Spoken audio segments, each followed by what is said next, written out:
ഓം ശാന്തി. 17/4/2025 പ്രഭാതമുരളി. മധുരമായ കുട്ടികളെ, ഈ ആത്മീയ ഹോസ്പിറ്റൽ നിങ്ങളെ പകുതി കൽപ്പത്തേക്ക് സദാ ആരോഗ്യശാലിയാക്കി മാറ്റുന്നതാണ്. ഇവിടെ നിങ്ങൾ ദേഹി അഭിമാനിയായി ഇരിക്കണം. ചോദ്യം: ജോലിയെല്ലാം ചെയ്തുകൊണ്ടും ഏത് നിർദ്ദേശം ബുദ്ധിയിൽ ഓർമ്മയുണ്ടായിരിക്കണം? ഉത്തരം: ബാബയുടെ നിർദ്ദേശമാണ്. നിങ്ങൾ ഒരു സാകാരി അല്ലെങ്കിൽ ആകാരി ശരീരത്തെയും ഓർമ്മിക്കരുത്. ഒരേ ഒരു ബാബയുടെ ഓർമ്മയുണ്ടെങ്കിൽ വികർമ്മം വിനാശമാകും. ഇതിലാർക്കും എനിക്ക് അവസരമില്ല എന്ന് പറയാൻ സാധിക്കില്ല. കാരണം എല്ലാം ചെയ്തുകൊണ്ടും ഓർമ്മയിലിരിക്കാൻ സാധിക്കും. ഓം ശാന്തി. മധുരമധുരമായ ആത്മീയ കുട്ടികൾക്ക് ബാബയുടെ ഗുഡ് മോർണിംഗ്. ഗുഡ് മോർണിംഗിന് ശേഷം കുട്ടികളോട് പറയുന്നു, ബാബയെ ഓർമ്മിക്കൂ. അല്ലയോ പതിത പാവന, വന്ന് ഞങ്ങളെ പാവനമാക്കൂ എന്നാണ് വിളിക്കുന്നത്.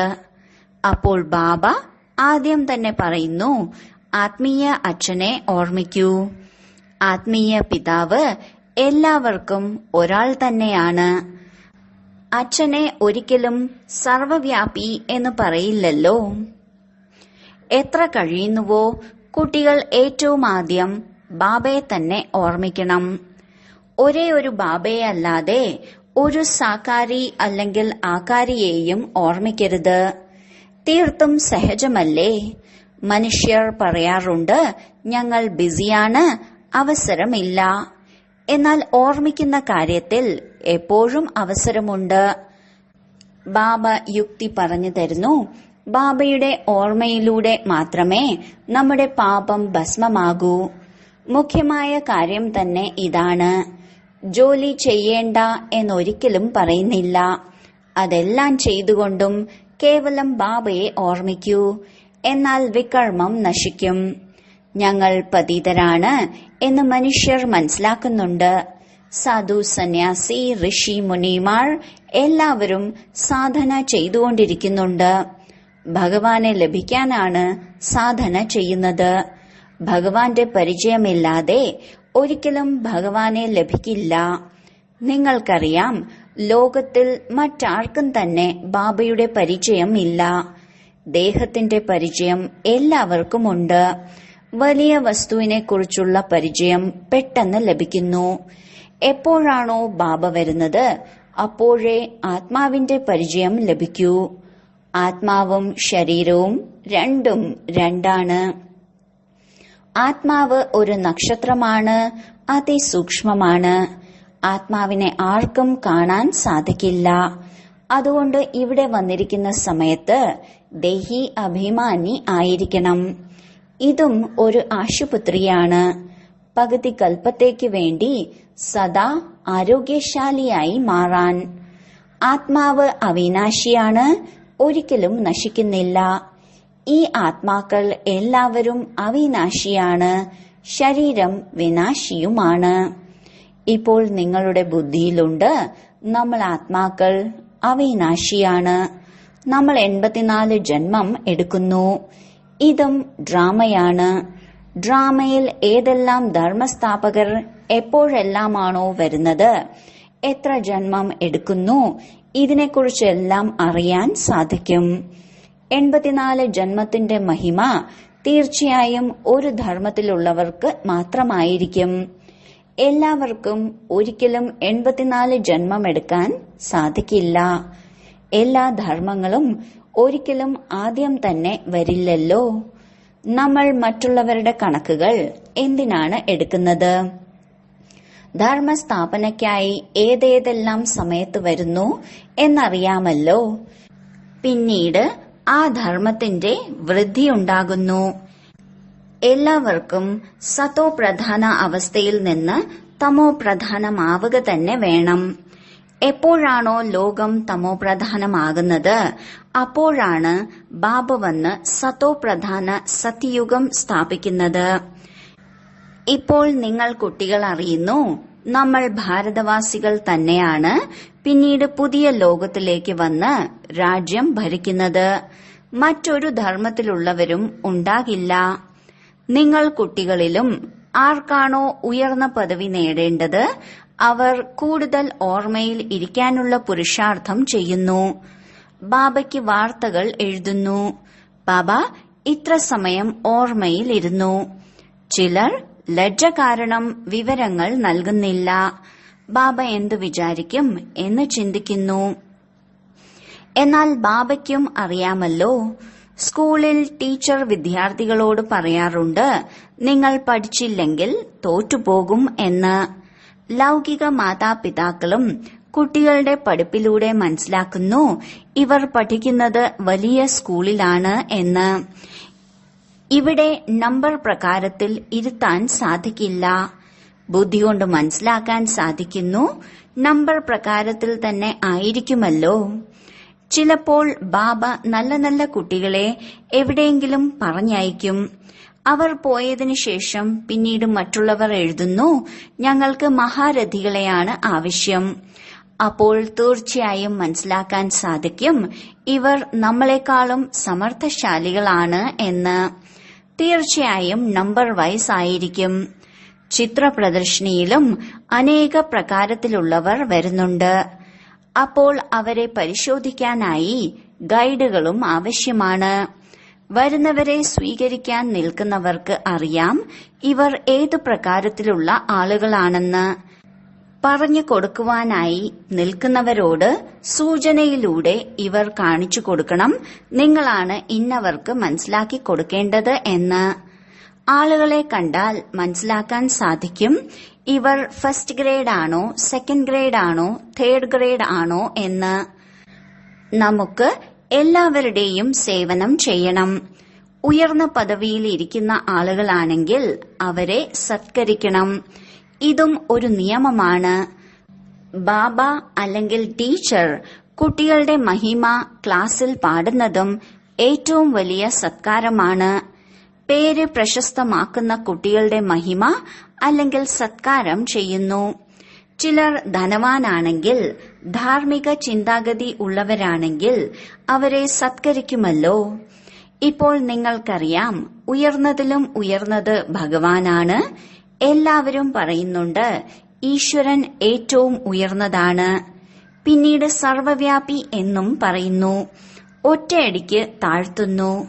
ഇപ്പോൾ നിങ്ങൾക്ക് മനസ്സിലാക്കി കൊടുക്കാൻ സാധിക്കും ഏറ്റവും ഉയർന്നതിലും ഉയർന്നത് ഭഗവാനാണ്. മൂലവതന നിവാസിയാണ്. സൂക്ഷ്മവതനത്തിൽ ദേവതകളാണ്. ഇവിടെ മനുഷ്യരാണ് വസിക്കുന്നത്. ഉയർന്നതിലും ഉയർന്ന ഭഗവാൻ നിരാകാരനാണ്. നിങ്ങൾക്കിപ്പോൾ അറിയാം വജ്ര സമാനമായിരുന്ന ദേവതകൾ ഇപ്പോൾ കക്കയ്ക്ക് സമാനമായി. പിന്നീട് ഭഗവാനെ തന്നെക്കാളും താഴ്ന്ന അവസ്ഥയിലേക്ക് കൊണ്ടുപോയി. ഭഗവാനെക്കുറിച്ചുള്ള തിരിച്ചറിവില്ല. നിങ്ങൾ ഭാരതവാസികൾക്കാണ് ഈ തിരിച്ചറിവ് ലഭിക്കുന്നത്. പിന്നീട് നിങ്ങൾക്ക് തന്നെ ഇത് ഇല്ലാതാകുകയും ചെയ്യുന്നു. ഇപ്പോൾ നിങ്ങൾ എല്ലാവർക്കും ബാബയുടെ പരിചയം നൽകുന്നു. ധാരാളം പേർക്ക് ബാബയുടെ തിരിച്ചറിവ് ലഭിക്കുന്നു.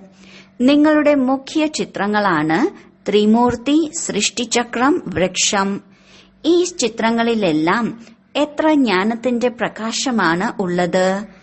ഏതൊരാൾക്കും അറിയാം ഈ ലക്ഷ്മി നാരായണന്മാർ സത്യയുഗത്തിന്റെ അധികാരികളായിരുന്നു എന്നുള്ളത്. ശരി, സത്യയുഗത്തിനു മുൻപ് എന്തായിരുന്നു? ഇതും ഇപ്പോഴാണ് നിങ്ങൾ അറിയുന്നത്. ഇപ്പോൾ കലിയുഗത്തിന്റെ അന്ത്യമാണ്. പ്രജകൾക്ക് മേലാണ് രാജ്യം ഭരിക്കുന്നത്. ഇപ്പോൾ ആർക്കും തന്നെ രാജപദവി ഇല്ല. സത്യയുഗവും കലിയുഗവും തമ്മിൽ എത്ര വ്യത്യാസമാണ്. സത്യയുഗത്തിന്റെ ആദിയിലും രാജാക്കന്മാർ ഉണ്ടായിരുന്നു. ഇപ്പോൾ കലിയുഗത്തിലും രാജാക്കന്മാർ ഉണ്ട്. ഇവിടെ ഉള്ളവർ പാവനരല്ല. എന്നാൽ പൈസ കൊടുത്തിട്ടാണെങ്കിലും പദവി നേടിയെടുക്കും. ഇവിടെ ആരെയും മഹാരാജാക്കന്മാർ എന്ന് പറയില്ല. പൈസ കൊടുത്ത് പദവി നേടുകയാണ്. പട്യാലയിലെ മഹാരാജാവ്, ജോധ്പൂരിലെ മഹാരാജാവ്, ബിക്കാനീറിലെ മഹാരാജാവ് ഇവരെല്ലാവരും പദവി നേടിയെടുത്തവരാണ്. പിന്നീട് ഈ പേരുകളും അവിനാശിയായി ഉണ്ടാകുന്നു. ആദ്യം പവിത്രമായ മഹാരാജാക്കന്മാർ ആയിരുന്നു, ഇപ്പോൾ അപവിത്രമായി. രാജാവ്, മഹാരാജാവ് എന്ന വാക്കുകളാണ് ഉപയോഗിക്കുക. ഈ ലക്ഷ്മി നാരായണന്മാർ സത്യയുഗത്തിലെ അധികാരികളായിരുന്നു. പിന്നീട് ഇവരിൽ നിന്നും ആരാണ് രാജ്യം കൈയടക്കിയത്? രാജധാനിയുടെ സ്ഥാപന എങ്ങനെയാണ് സംഭവിക്കുന്നത് എന്ന് നിങ്ങൾക്കറിയാം. ബാബ പറയുന്നു, ഞാൻ നിങ്ങളെ 21 ജന്മത്തേക്ക് വേണ്ടി പഠിപ്പിക്കുന്നു. മറ്റുള്ളവർ പഠിച്ച് ഈ ജന്മത്തേക്ക് തന്നെ വക്കീൽ പദവി നേടിയെടുക്കുന്നു. നിങ്ങളിപ്പോൾ പഠിച്ച് ഭാവിയിലെ മഹാരാജ, മഹാറാണി ആകുന്നു. ഡ്രാമ പ്ലാൻ അനുസരിച്ച് പുതിയ ലോകത്തിന്റെ സ്ഥാപന നടന്നുകൊണ്ടിരിക്കുന്നു. ഇപ്പോൾ പഴയ ലോകമാണ്. ഇവിടെ എത്ര തന്നെ വലിയ കൊട്ടാരങ്ങൾ ഉണ്ടെങ്കിലും വജ്ര വൈഡൂര്യങ്ങളുടെ കൊട്ടാരം ഉണ്ടാക്കാൻ ആർക്കും ധൈര്യമില്ല. സത്യയുഗത്തിലുള്ള ഓരോ കൊട്ടാരങ്ങളും വജ്ര വൈഡൂര്യങ്ങൾ പതിപ്പിച്ചതായിരിക്കും. ഉണ്ടാക്കാനും അധികം സമയമെടുക്കില്ല. ഈ ലോകത്തിലും ഭൂകമ്പം സംഭവിക്കുമ്പോൾ ഒരുപാട് ഉപകരണങ്ങൾ ഉപയോഗിച്ച് പണിയെടുത്ത് 1-2 വർഷങ്ങൾക്കുള്ളിൽ മുഴുവൻ പട്ടണവും പുതിയതാക്കി മാറ്റുന്നു. പുതിയ ഡൽഹി ഉണ്ടാക്കുന്നതിലും 8-10 വർഷങ്ങൾ എടുത്തു. എന്നാൽ ഇവിടെയുള്ള തൊഴിലാളികളും അവിടെയുള്ള തൊഴിലാളികളും തമ്മിൽ വ്യത്യാസമുണ്ട്. ഇന്നത്തെ കാലത്ത് പുതിയ പുതിയ കണ്ടുപിടുത്തങ്ങൾ ഉണ്ടായിക്കൊണ്ടേയിരിക്കുന്നു. കെട്ടിടം ഉണ്ടാക്കുന്നതിന്റെ സയൻസും വളരെ ശക്തമാണ്. എല്ലാം തയ്യാറായി തന്നെ ലഭിക്കുന്നു. പെട്ടെന്ന് തന്നെ ഫ്ളാറ്റുകളും തയ്യാറാവുന്നു. ഇവിടെ എല്ലാം പെട്ടെന്നാണ് ഉണ്ടാക്കുന്നത്. പിന്നീട് സത്യയുഗത്തിൽ എല്ലാം ഉപയോഗത്തിൽ വരുന്നു. ഇവിടുന്ന് അങ്ങനെയുള്ള സംസ്കാരം നിറച്ച് അങ്ങോട്ട് പോകുന്നു. ഈ സയൻസിന്റെ സംസ്കാരവും കൊണ്ടുപോകും. ഇപ്പോൾ ബാബ കുട്ടികൾക്ക് മനസ്സിലാക്കി തരുന്നു, പാവനമാകണമെങ്കിൽ ബാബയെ ഓർമ്മിക്കൂ. ബാബയും ഗുഡ് മോർണിംഗ് പറഞ്ഞിട്ടാണ് പഠിപ്പ് നൽകുന്നത്. കുട്ടികൾ ബാബയുടെ ഓർമ്മയിലാണോ ഇരിക്കുന്നത്? നടക്കുമ്പോഴും ചുറ്റിക്കറങ്ങുമ്പോഴും ബാബയെ ഓർമ്മിക്കൂ. എന്തുകൊണ്ടെന്നാൽ ജന്മജന്മാന്തരത്തിലെ പാപം ശിരസിലുണ്ട്. ഏണിപ്പടികൾ താഴേക്ക് ഇറങ്ങി 84 ജന്മങ്ങൾ എടുത്തു. ഇപ്പോൾ ഒരു ജന്മത്തിനുള്ളിൽ തന്നെ കയറുന്നു. കലകൾ ഉയരുന്നു. എത്രത്തോളം ബാബയെ ഓർമ്മിച്ചുകൊണ്ടിരിക്കുന്നുവോ അത്രത്തോളം സന്തോഷവും ഉണ്ടാകും, ശക്തിയും ലഭിക്കും. വളരെയധികം കുട്ടികളെ ബാബ മുന്നിൽ വെച്ചിരിക്കുന്നു. എങ്കിലും അവർ ഓർമ്മയിൽ അല്പം പോലും ഇരിക്കുന്നില്ല. ജ്ഞാനത്തിൽ തീവ്രഗതിയിലാണെങ്കിലും ഓർമ്മയുടെ യാത്രയിൽ പിറകിലാണ്. ബാബ കുട്ടികളുടെ മഹിമ പാടുന്നു.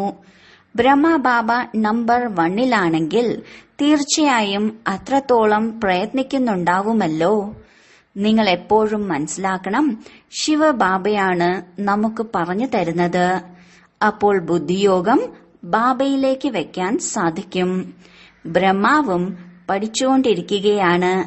ഇദ്ദേഹവും പറയുന്നത് ബാബയെ ഓർമ്മിക്കൂ എന്നാണ്. മറ്റുള്ളവർക്ക് മനസ്സിലാക്കി കൊടുക്കാനാണ് ചിത്രങ്ങൾ. നിരാകാരനെയാണ് ഭഗവാൻ എന്ന് പറയുക. ബാബ വന്ന് ഈ ശരീരം ധാരണ ചെയ്യുന്നു. ഒരേയൊരു ഭഗവാന്റെ കുട്ടികൾ എല്ലാ ആത്മാക്കളും സഹോദരന്മാരാണ്. ആത്മാക്കൾ ഈ ശരീരത്തിൽ വിരാജിതരാണ്. എല്ലാവരും അകാലമൂർത്തികളാണ്. ഭൃക്കുട്ടി അകാലമൂർത്തി ആത്മാവിന്റെ സിംഹാസനമാണ്. അകാല സിംഹാസനം എന്ന് പറയുന്നത് മറ്റൊരു വസ്തുവിനെയും അല്ല. ഈ സിംഹാസനം അകാലമൂർത്തി ആത്മാവിന്റേതാണ്. ഭൃക്കുടി മധ്യത്തിൽ ആത്മാവ് വിരാജിതനാണ്. ഇതിനെയാണ് അകാല സിംഹാസനം എന്ന് പറയുക. അകാല സിംഹാസനം അകാലമൂർത്തി ആത്മാവിന്റേതാണ്. ആത്മാക്കളെല്ലാം അകാലനാണ്.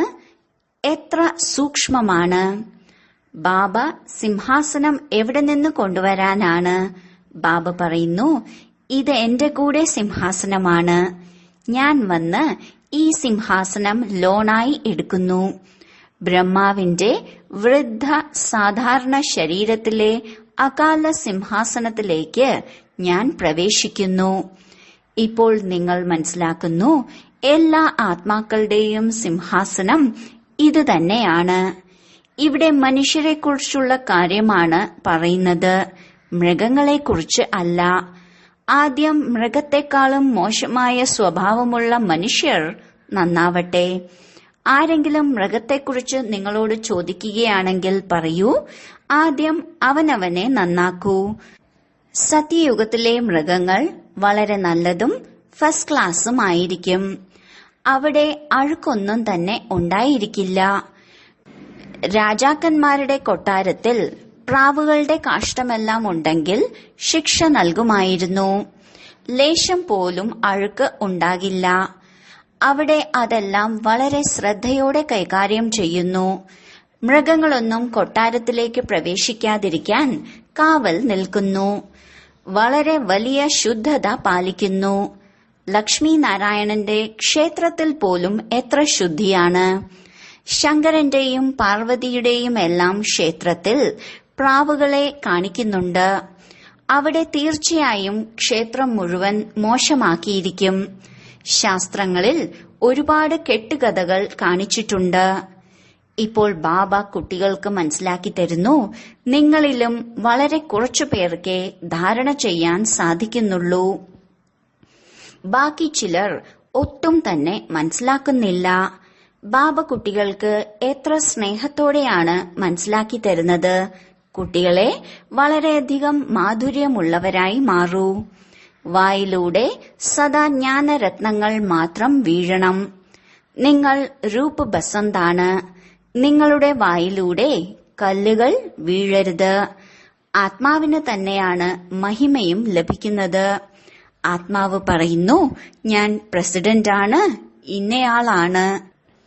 എന്റെ ശരീരത്തിന്റെ പേര് ഇതാണ്. ശരി, ആത്മാക്കൾ ആരുടെ മക്കളാണ്? ഒരേ ഒരു പരമാത്മാവിന്റെ. അപ്പോൾ തീർച്ചയായും ബാബയിൽ നിന്ന് സമ്പത്ത് ലഭിക്കണം. അപ്പോൾ പരമാത്മാവിനെങ്ങനെ സർവവ്യാപിയാകാൻ സാധിക്കും? നിങ്ങൾക്കും അറിയാം, നമ്മളും ആദ്യം ഒന്നും തന്നെ അറിഞ്ഞിരുന്നില്ല. ഇപ്പോൾ എത്രത്തോളം ബുദ്ധി തുറക്കപ്പെട്ടു. നിങ്ങൾ ഏത് ക്ഷേത്രങ്ങളിലേക്ക് പോവുകയാണെങ്കിലും മനസ്സിലാക്കാൻ സാധിക്കും, ഇതെല്ലാം അസത്യമായ ചിത്രങ്ങളാണ്. 10 കൈകളുള്ള ചിത്രം, തുമ്പിക്കൈയുള്ള ദേവന്റെ ചിത്രം, ഇവ ഉണ്ടാകുമോ? ഇതെല്ലാം ഭക്തിമാർഗത്തിലെ സാമഗ്രികളാണ്. വാസ്തവത്തിൽ എല്ലാവരുടെയും സദ്ഗതി ദാതാവായ ഒരേയൊരു ശിവബാബയുടെ ഭക്തിയാണ് ചെയ്യേണ്ടത്. നിങ്ങളുടെ ബുദ്ധിയിലുണ്ട്, ഈ ലക്ഷ്മി നാരായണന്മാരും 84 ജന്മങ്ങൾ എടുക്കുന്നു. പിന്നീട് ഉയർന്നതിലും ഉയർന്ന ബാബ വന്ന് എല്ലാവർക്കും സദ്ഗതി നൽകുന്നു. ബാബയെക്കാളും ഉയർന്നവരായി മറ്റാരുമില്ല. ഈ ജ്ഞാനത്തിന്റെ കാര്യങ്ങൾ നിങ്ങൾ കുട്ടികളും സംഖ്യാക്രമത്തിലാണ് ധാരണ ചെയ്യുന്നത്. ധാരണ ചെയ്യാൻ സാധിക്കുന്നില്ലെങ്കിൽ പിന്നെ എന്ത് പ്രയോജനം?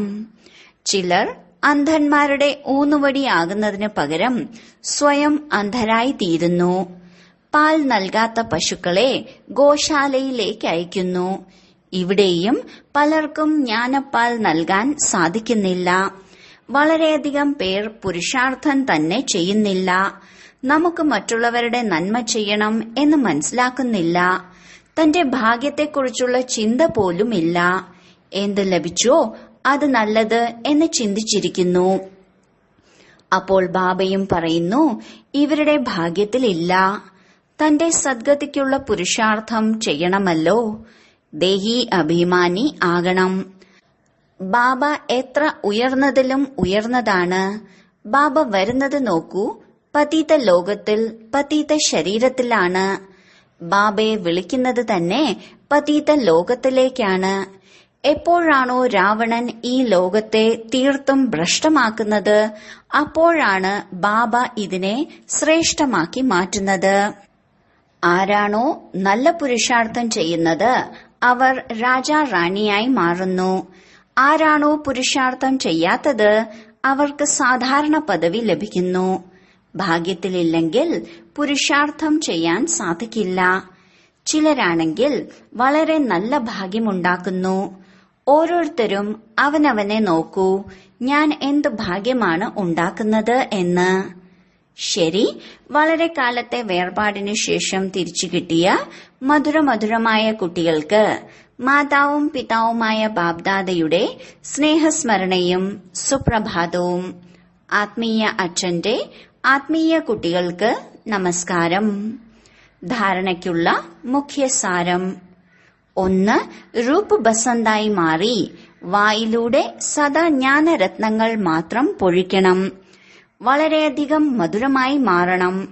ഒരിക്കലും കല്ലുകൾ, അതായത് കടുത്ത വാക്കുകൾ വരരുത്. 2. ജ്ഞാനയോഗത്തിൽ തീവ്രഗതിയിൽ മുന്നേറി അവനവന്റെയും മറ്റുള്ളവരുടെയും നന്മ ചെയ്യണം. തന്റെ ഭാഗ്യം ഉയർത്താനുള്ള പുരുഷാർത്ഥം ചെയ്യണം. അന്ധരുടെ ഊന്നുവടി ആകണം. വരദാനം: ത്രിസ്മൃതി സ്വരൂപത്തിന്റെ തിലകം ധരിക്കുന്ന സമ്പൂർണ്ണ വിജയീ ഭവ. സ്വയത്തിന്റെ സ്മൃതി, ബാബയുടെ സ്മൃതി, ഡ്രാമയുടെ ജ്ഞാനത്തിന്റെ സ്മൃതി. ഈ മൂന്നിന്റെയും സ്മൃതിയിൽ മുഴുവൻ ജ്ഞാനത്തിന്റെയും വിസ്താരം അടങ്ങിയിട്ടുണ്ട്. ജ്ഞാനത്തിന്റെ വൃക്ഷത്തിൽ ഈ 3 സ്മൃതികളും ഉണ്ട്. വൃക്ഷത്തിന്റെ ആദ്യ ഭാഗം ബീജമാണ്. ആ ബീജത്തിലൂടെ 2 ഇലകൾ വിരിയുന്നു. പിന്നീട് വൃക്ഷത്തിന്റെ വിസ്താരം ഉണ്ടാകുന്നു എന്നതുപോലെ മുഖ്യമാണ് ബീജമായ ബാബയുടെ സ്മൃതി. പിന്നെ 2 ഇലകൾ അർത്ഥം ആത്മാവിന്റെയും ഡ്രാമയുടെയും മുഴുവൻ ജ്ഞാനം. ഈ 3 സ്മൃതികളും ധാരണ ചെയ്യുന്നവർ സ്മൃതി സ്വരൂപ് ഭവ അല്ലെങ്കിൽ സമ്പൂർണ്ണ വിജയീ ഭവയുടെ വരദാനിയായി മാറുന്നു. സ്ലോഗൻ: പ്രാപ്തികളെ സദാ സമീപത്ത് വയ്ക്കൂ, എങ്കിൽ ബലഹീനതകൾ സഹജമായും സമാപ്തമാകും. അവ്യക്ത സൂചന: കമ്പൈൻഡ് രൂപത്തിന്റെ സ്മൃതിയിലൂടെ സദാ വിജയിയാകൂ. സംഗമയുഗത്തിൽ ബ്രഹ്മകുമാരി കുമാരന്മാർ ഒരിക്കലും ഒറ്റയ്ക്കാകില്ല. കേവലം ബാബയുടെ കൂട്ടിന്റെ അനുഭവം, കമ്പൈൻഡ് സ്ഥിതിയുടെ അനുഭവം എമർജ് ചെയ്യൂ. ബാബ എന്റേത് തന്നെയാണ്, കൂടെ തന്നെയുണ്ട് ഇങ്ങനെ വിചാരിക്കരുത്. മറിച്ച് കൂടെയുണ്ട് എന്നതിന്റെ പ്രാക്ടിക്കൽ അനുഭവം എമർജായിരിക്കണം. എങ്കിൽ ഈ മായയുടെ യുദ്ധമായിരിക്കില്ല. മായ പരാജയപ്പെടും. എന്താകും? ഇങ്ങനെ പരിഭ്രമിക്കാതിരിക്കണം. ധൈര്യത്തോടെ ഇരിക്കൂ. ബാബ കൂടെയുണ്ട് എന്ന സ്മൃതിയിലിരിക്കൂ. എങ്കിൽ വിജയം താങ്കളുടെ ജന്മസിദ്ധ അധികാരമാണ്. ഓം ശാന്തി.